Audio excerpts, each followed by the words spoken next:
Okay, so before I close, I think I should probably tell you something about the time domain of Fourier transform, because here, we looked at, functions which are functions of space. But in signal processing and in, say, acoustics, you're looking at the independent variable to be time. And your dependent variable is some sort of, some acoustic signal, right? So it'll be psi of t. And suppose you're a pianist, then you have some rough sort of, roughly periodic function, which is the tone of your piano, right? So if you take the Fourier transform of this, what you're going to get is that you're going to get, what are the harmonics that go in here? So the transform would be the frequencies. Okay, so it'll be, I don't know, I'm not really a musician, so you can see there's some kind of frequency, and that frequency is probably going to dominate, and so it'll be something like this. Okay, and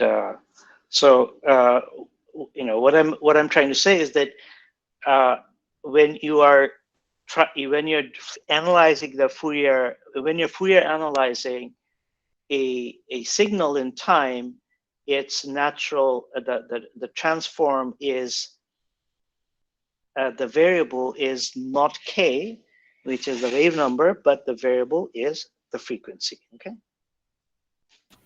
Sir, shouldn't a omega be discrete? Discrete বলতে মানে like ওমেগার ওই যে fundamental frequency গুলো যেগুলো ওইখানে হচ্ছে pick মানে just একটা লাইন, বাকিগুলোতে কোনো yeah, I mean there. So okay, maybe there's a fundamental frequency. Suppose it's there, but it's not exactly. So it'll be something like this. Okay. It's not going to be exactly. It's not just going to be a delta function or anything, because I'm not drawing it as an exactly periodic function.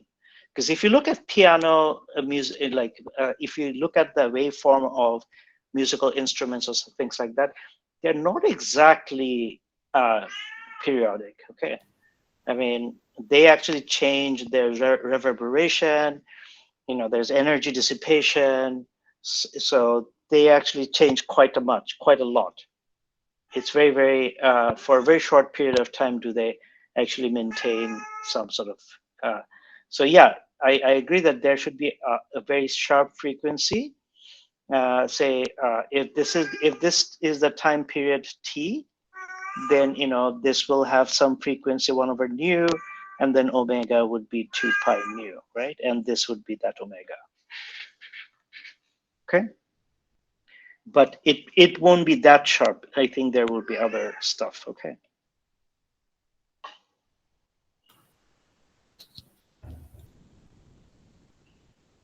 Okay.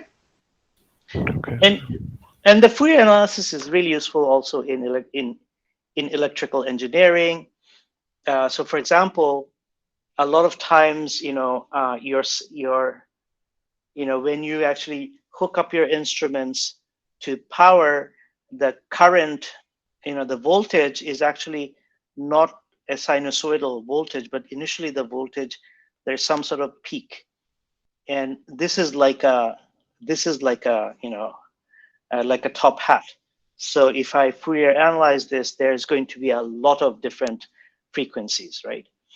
And therefore, if you have components in your circuit which are, say, sensitive to, which have a limit on their tolerance, then it can happen that you can blow a fuse, or you can blow a capacitor or something like that.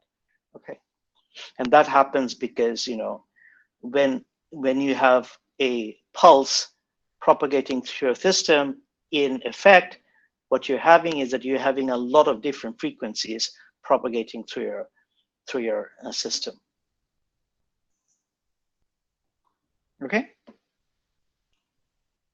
Okay. So hopefully, I haven't decided what I'm going to do for the tutorial this Saturday, but I'm thinking I'll try to introduce you to a nonlinear wave equation called the KdV equation. Okay. Are any of you taking fluid dynamics or fluids? I am. Okay. Are they going to talk about KdV? Probably not. I'm not sure. Okay. Like I haven't heard of it on the course. Okay. Well, I'll try to figure something out about the KdV. Because you spend your life as an undergraduate physicist learning about linear systems, but nature is actually, well, quantum mechanics is linear, thank God, but a lot of like macroscopic systems are not linear. They are linear only within a regime, right?